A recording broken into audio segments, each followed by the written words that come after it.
a message of hope and optimism. Optimism that is based on actual physics. Earth can and will move to a sustainable energy economy and will do so in your lifetime. 안녕하세요. 오늘은 FSD 판매 방식 전면 개편, 사이버캠 및 로보택시 수익성 모델 비교, 스페이스X 양분 주식 구조 검토 및 기타 소식 전해드리겠습니다. 1. FSD 판매 방식 전면 개편. 2026년 2월 14일부터 테슬라의 자율주행 소프트웨어인 FSD의 구매 방식이 구독제로 단일화되었습니다. 기존에는 미국 기준 $8,000 한국 약 904만 원을 내고 FSD 기능을 일시불 구매로 영구 소유할 수 있었으나 이제는 월간 구독, 미국 기준 월 $99 방식으로만 이용할 수 있습니다. 일론 머스크는 AI 기반 제품에 더 집중하기 위해 이 같은 결정을 내렸습니다. 일시불 구매에 부담을 느꼈던 고객들의 진입 장벽을 낮춰 FSD 채택률을 높이고 테슬라 입장에서는 안정적인 월 반복 매출을 확보하려는 전략으로 풀이됩니다. 2. 사이버캡 상표권 분쟁 및 양산 일정. 테슬라의 차세대 자율주행 전용 차량인 사이버캡의 명칭 사용에 제동이 걸렸습니다. 프랑스 음료 업체인 유니베브가 이미 사이버캡 상표를 선출원한 상태입니다. 미국 특허청은 테슬라에게 대응 방침을 밝히라고 요구했으며 최근 이 기한이 2026년 3월 14일까지로 30일 연장되었습니다. 법적 분쟁 가능성에도 불구하고 테슬라는 2026년 4월 텍사스 기가 팩토리에서 사이버캡 양산을 시작한다는 계획을 유지하고 있습니다. 만약 상표권을 확보하지 못할 경우 사이버카 등 다른 명칭으로 변경될 가능성도 언급되고 있습니다. 3. 사이버캡 및 로보택시 수익성 모델 비교. 테슬라가 로보택시 확장을 준비 중입니다. 차를 파는 영업사원 대신 플릿을 관리하는 시스템 전문가를 뽑기 시작했습니다. 해당 직책은 차량 관리 및 주차장 관리, 차량 준비, 렌탈 청구서 발행 및 고객 차량 인도 업무를 담당합니다. 오늘 기가 텍사스에서 최소 6대의 테슬라 사이버캡이 시험 운행 중이었습니다. 공장 출구, 웨스트 2호엘 인근, 사이버 터널 주변, 심지어 슈퍼차징 구역까지 주행했습니다. 이제는 그룹으로 이동하기도 합니다. 규모가 점점 커지고 있습니다. 테슬라는 사이버캡을 로보택시로 직접 운영만 할까요? 아니면 일반인들에게도 팔까요? 두 가지 안에 대한 선택은 아마도 어느 쪽이 최적의 운영 효율성을 가져올 것인지에 따라 결정될 것 같습니다. 그러면 어느 쪽이 최적의 운영 효율성을 가져올 것인지 잠시 확인해 보도록 하겠습니다. 테슬라의 사이버캡은 2024년 말에 공개된 전용 로보택시 차량으로 핸들과 페달이 없는 2인승 자율주행 차량입니다. 최근 이 차량을 둘러싼 가장 큰 화두는 수익형 모델로 테슬라가 이를 완전히 소유 운영하는 직접 운영 모델로만 갈 것인지 아니면 개인에게 판매하면서 테슬라 네트워크에 등록해 수익을 공유하는 하이브리드 모델을 택할 것인지입니다. 2026년 2월 현재 일론 머스크의 발언과 테슬라의 실제 운영 상황, 업계 분석을 종합해보면 테슬라는 하이브리드 모델을 가장 현실적이고 유리한 전략으로 추진하고 있습니다. 대도시 핵심 지역에서는 테슬라가 직접 플릿을 운영해 수익을 극대화하고 그 외 지역이나 빠른 확장을 위해서는 개인 소유 차량을 네트워크에 참여시켜 규모를 폭발적으로 키우는 방식입니다. 사이버캡의 현재 상황과 기본 계획을 살펴보면 사이버캡은 마일당 운영 비용을 약 $0.2 수준으로 낮추는 것을 목표로 설계되었습니다. 이는 에너지 유지 보수, 청소, 감가상각, 보험 등을 모두 포함한 금액으로 기존 우버나 리프트의 인간 운전자 비용 약 마일당 2에서 $3의 10분의 1에 불과합니다. 무선 충전 기술과 자동 청소 충전 스테이션을 통해 인건비를 거의 없애는 완전 자동화 운영이 핵심입니다. 생산은 2026년 4월 텍사스 기가 팩토리에서 시작될 예정이며 초기에는 고통스러울 정도로 느리게 시작하다가 S커브 형태로 급속히 가속될 전망입니다. 가격은 $30,000 미만으로 책정되어 일반인도 접근 가능한 수준입니다. 이미 오스틴에서 모델화에 기반 로보택시 서비스가 운영 중이며 안전 모니터 없이 주행하는 단계로 확대되고 있습니다. 플릿 규모도 빠르게 증가하고 있어 2026년 말까지 미국 내 광범위한 네트워크를 구축할 계획입니다.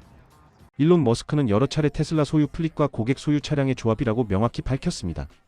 이는 우버와 에어비앤비의 혼합 형태로 테슬라가 플랫폼을 장악하면서도 자본 부담을 분산하는 구조입니다.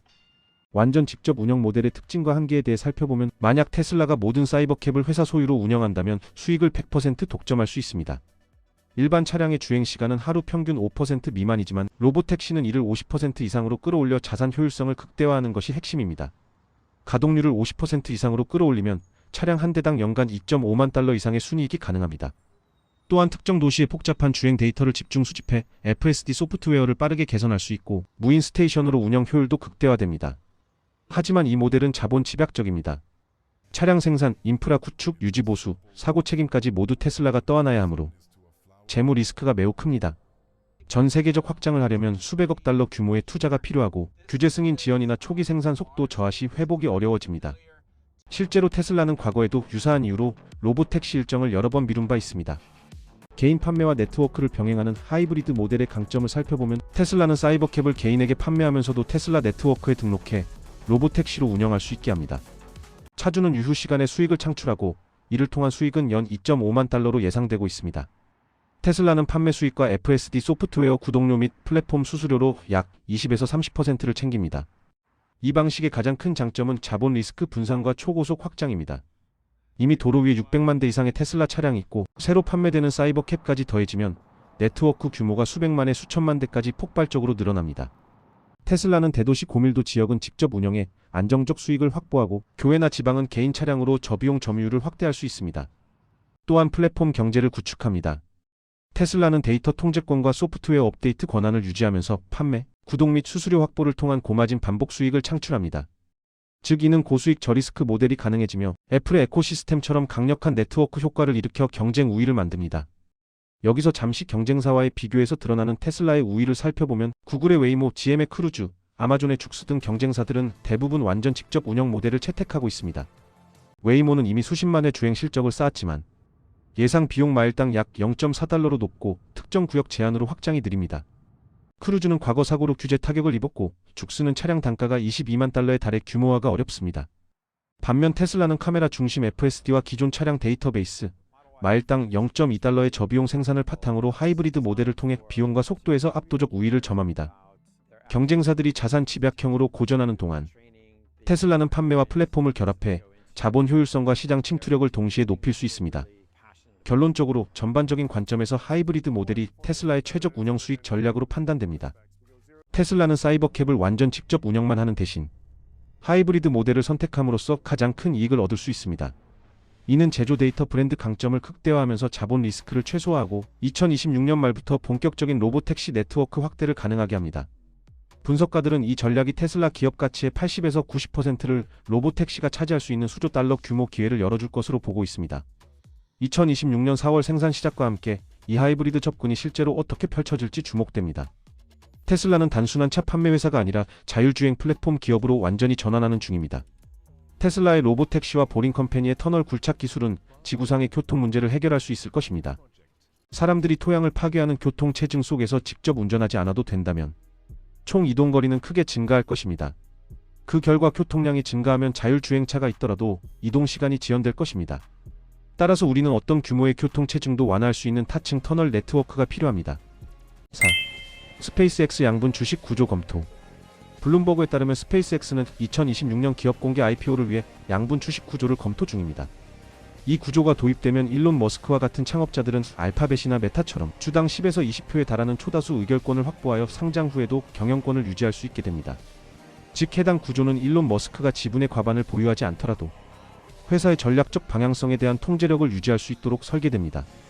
현재 스페이스X 지분 구조는 비상장 상태에서 구글, 피델리티, 파운더스 펀드 등 주요 기관 투자자들이 참여하고 있으며 지분은 분산되어 있습니다. 다만 현재는 비상장 구조상 머스크의 의결권 영향력이 큰 상태입니다. 상장 시 차등의 결권을 도입하면 일반 투자자에게는 포통주를 발행하면서 창업자에게는 높은 의결권을 부여해 경영권을 안정적으로 유지할 수 있습니다.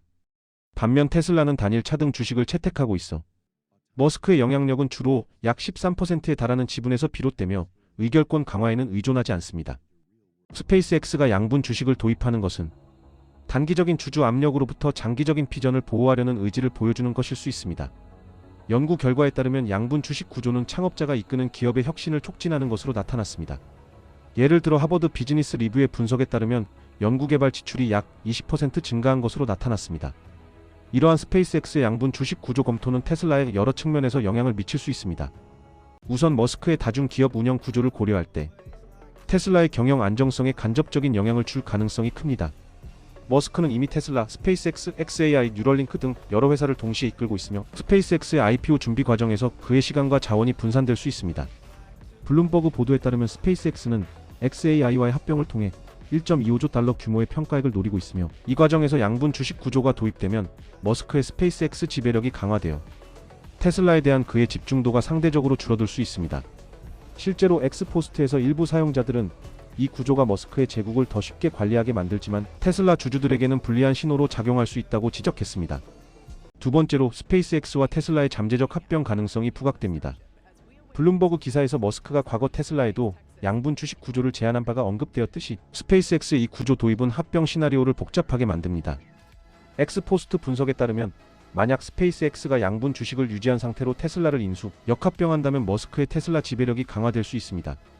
예를 들어 테슬라 주주가 스페이스X 주식을 1대1 비율로 교환받는 경우 머스크의 약 13% 테슬라 지분이 스페이스X의 초다수 의결권과 결합되어 전체 그룹의 통제권을 더 공고히 할 수 있습니다. 스페이스X의 양분 주식 구조가 성공적으로 작동하면 테슬라의 자율주행 FSD, 로보택시, 옵티머스 로봇 등 장기 프로젝트가 단기 주주 압력으로부터 보호받아 혁신 속도가 빨라질 수 있습니다. 이 구조가 시스템 안정성을 높여 장기 비전을 보호하며 테슬라가 스페이스X의 성공을 활용해 자본 조달을 용이하게 할 수 있습니다. 결론적으로 스페이스X의 양분 주식 구조 도입은 테슬라의 합병 가능성 확대와 머스크 지배력 강화를 통한 장기 비전을 우선시하는 전략으로 보이며, 테슬라는 이미 로보택시와 에너지 사업으로 전환 중이므로 스페이스X의 움직임을 활용해 시너지를 내는 방향으로 대응하는 것이 바람직할 것입니다. 더 나아가 이 움직임은 테슬라에게 여러 긍정적인 영향을 미칠 전망입니다. 먼저 머스크의 경영권이 스페이스X에서 더욱 안정화되면 그의 전체 에너지 분배가 효율적으로 재조정되어 테슬라의 핵심 프로젝트, 특히 AI 로보틱스에 더 집중된 리더십을 발휘할 수 있습니다. 둘째, 스페이스X의 성공적인 IPO와 높은 평가액 1.5조 달러 이상 가능성은 머스크 제국의 전체 자본 기반을 강화해 테슬라의 자금 조달 파트너십 기회를 확대합니다. 셋째, 우주 기반 AI 데이터 센터 등 스페이스X의 인프라가 테슬라의 FSD 학습, 옵티머스 훈련에 간접적으로 기여할 수 있어 기술 시너지가 극대화됩니다. 넷째, 양분 구조의 성공 사례는 테슬라가 미래에 유사한 구조 재도입을 추진할 때 강력한 선례가 되어 주주 압력으로부터 장기 비전을 더 잘 보호할 수 있게 합니다. 마지막으로 전체 머스크 생태계의 안정성과 성장 동력이 강화되면서 테슬라 주주의 장기 가치 창출 가능성이 크게 높아질 것입니다. 5. 기타 소식. 중국 당국이 자동차 제조사의 과도한 척가, 즉 원가 이하 판매를 제한하는 가이드라인을 발표했습니다. 출혈 경쟁에 제동을 거는 조치입니다. 또한 허위 오해 소지가 있는 가격 표기와 비정상적인 공급업체 가격 책정도 금지됩니다. 위반 시 엄격한 법적 책임을 경고했습니다. 이번 조치는 테슬라를 비롯한 주요 제조사의 중요한 변화입니다. 시장 점유율 확대를 위한 대규모 할인 전략이 제한될 가능성이 있으며, 가격이 아닌 제품 경쟁력 중심의 경쟁 구조로 전환될 수 있습니다. 아마도 FSD 자율주행 기술이 뛰어난 테슬라에게 유리하게 작용할 전망입니다. 스페이스X는 팰컨 9 로켓을 이용해 국제 우주 정거장으로 크루 12임무를 성공적으로 발사했습니다. 크루 드래곤에는 나사 소속 우주비행사 매튜 도미닉 사령관, 마이클 바라트 조종사, 제닛 앱스 임무 전문가, 그리고 러시아 연방 우주국 소속 알렉산더 그레벤킨 임무 전문가가 탑승하여 무중력 환경에서 장기간 과학 연구를 수행했습니다.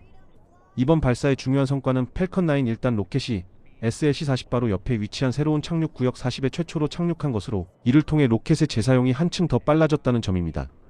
베트남 정부가 스페이스X의 스타링크 위성 인터넷 서비스 출시를 허가했다고 국영 언론이 토요일 보도했습니다. 과학기술부는 스타링크의 베트남 지사에 고정 및 모바일 위성 인터넷 서비스 제공 허가를 내줬습니다. 또한 스타링크는 무선 주파수 및 무선 장비 사용 허가도 받았습니다. 스타링크는 160개국에서 1천만 명 이상의 고객을 확보했으며, 이는 2025년 12월 900만 명에서 증가한 수치입니다. 하루 평균 약 1만 9천 명의 고객이 추가되고 있습니다. 올해 말에는 기가비트 속도와 20배 향상된 용량을 제공하는 V3 위성이 발사될 예정입니다. 스타링크는 정말 놀랍습니다. 모든 소비자가 스타링크의 영향을 받게 될 것입니다. 현재 매달 약 100만 명의 신규 가입자가 유입되고 있으며, 머지않아 상업 항공편을 이용하는 거의 모든 사람이 인지하든 못하든 스타링크를 사용하게 될 것입니다. 그리고 이것은 시작에 불과합니다. 스페이스X의 스타쉽 발사 주기를 통해 차세대 V3 위성을 확보하면 스타링크의 대역폭은 10배 이상 증가할 것입니다. 이는 점진적인 증가가 아니라 계단식 용량 증가입니다. 그 다음은 모바일 서비스입니다.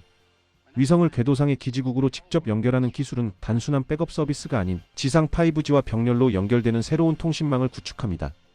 스타링크가 소비자에게 직접 모바일 서비스를 제공하기 시작하면 단순한 인프라 제공업체를 넘어 글로벌 이동통신 사업자로 발돋움하게 될 것입니다. 하지만 더 중요한 것은 규모의 경제입니다. 스타링크는 단순한 위성이 아닙니다. 대량 생산된 우주선, 빠른 발사 주기, 수직 통합 구축 등 산업화된 궤도 인프라를 의미합니다.